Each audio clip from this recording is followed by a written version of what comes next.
జనవరి 1 వైకుంఠ ఏకాదశి లాంటి రోజుల్లో వీఐపీలకి సెలార్ దర్శనం, ఇలా ఒకటేంటి అనేక వివాదాలు ప్రస్తుత చైర్మన్ హయాంలోనే జరిగాయి. నిన్నగాక మొన్న హైదరాబాద్ లోని తిరునిలయంలో ఆయన అనుచరుడే తప్పతాగి అమ్మాయిలతో కృషి చేశాడనే ఆరోపణలు వెల్లువెత్తిన చైర్మన్ది ఒకటే మాట, ఇవన్నీ అబద్ధాలు, నన్ను రాజకీయంగా బదనాం చేసేందుకు మీడియాతో కలిసి కొందరు చేస్తున్న రాజకీయ కుట్ర, ఎవరేమన్నా ఐ డోంట్ కేర్ అంటూ చిందులేస్తారు. ఇప్పుడు తిరుమల నిర్వాసితుల విషయంలోనూ ఆయన ప్రవర్తన ఇదే. కొండ మీద మా ఇళ్లు తీసేసుకున్నారు, మా గతేంటంటూ వారిప్పుడు ఏకంగా తిరుమల కొండపైనే ఆందోళన చేయాల్సి వచ్చింది.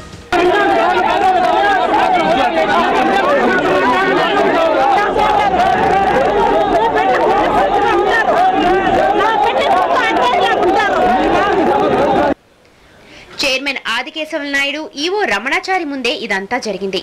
బాధితుల గోడు విని సముదాయించాల్సిన పెద్ద మనుషులిద్దరూ సరిగా స్పందించకపోయేసరికి నిర్వాసితులు ఏకంగా చైర్మన్ కారునే అడ్డుకునేందుకు ప్రయత్నించారు. అయినా ఆయన తగ్గకుండా పోలీసులతో నిర్వాసితుల్ని చావబాదించి వారి మీదుకే కారు దూకించారు.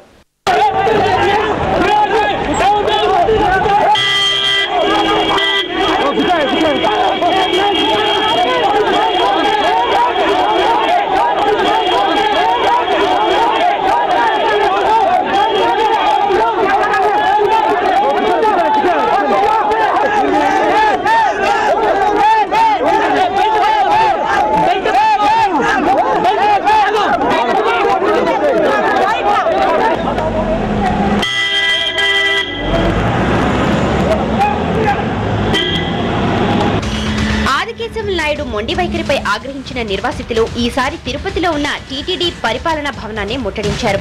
కొండపై ఉపాధి కోల్పోయిన చిరు వ్యాపారులు, రాజకీయ పార్టీల నేతలు కూడా నిర్వాసితులతో చేతులు కలిపారు. బలవంతంగా టీటీడీ పరిపాలనా భవనంలోకి వెళ్లేందుకు ప్రయత్నించిన వారిని మళ్లీ పోలీసులతో మర్యాద చేయించారు. సమస్యల పరిష్కారానికి చైర్మన్ అనుసరిస్తున్న వైఖరిపై స్థానిక రాజకీయ పార్టీల నేతలు కూడా మండిపడుతున్నారు. పాలక వర్గ చైర్మన్లు కరుణాకర్ రెడ్డి కావచ్చు, ఆదికేశవ నాయుడు కావచ్చు, వీళ్ళందరూ కూడా టీటీడీ సొమ్మును కాంగ్రెస్ పార్టీ ప్రచారం కోసం వాడుకుంటా ఉన్నారు. కానీ కనీస సమస్యల పట్ల స్పందించని ఈ ముఖ్యమంత్రి కానీ పాలకవర్గ చైర్మన్లు కానీ వెంటనే కూడా ఈ పదవుల నుంచి వైదొలగాల్సిన అవసరం ఉంది. ఎందుకంటే పేదవారి జీవితాలతో ఆడుకుంటున్న ఈ ముఖ్యమంత్రి వెంటనే వాళ్ళ సమస్యల పరిష్కారానికి శ్రద్ధ చూపకపోవడం చాలా శోచనీయం. ఈ పేద సాధల సమస్యలు పరిష్కరించడం తన బాధ్యత లేని విధంగా మాట్లాడుతున్నాడు. ఇది చాలా దురదృష్టకరమైన విషయం. ఇలాంటి వ్యక్తి టీటీడీ బోర్డు చైర్మన్ గా ఉండడం అనేది ఈ యొక్క టీటీడీకి మాయన మచ్చ లాంటిదని చెప్పని, ఆయన ఒక సారా వ్యాపారస్తుడిగా ఒక నీతి నియమాలు లేకుండా మొన్ననే హైదరాబాద్ లో జరిగిన గెస్ట్ హౌస్ లో జరిగిన ఈ అకృత్యాలకి బాధ్యత.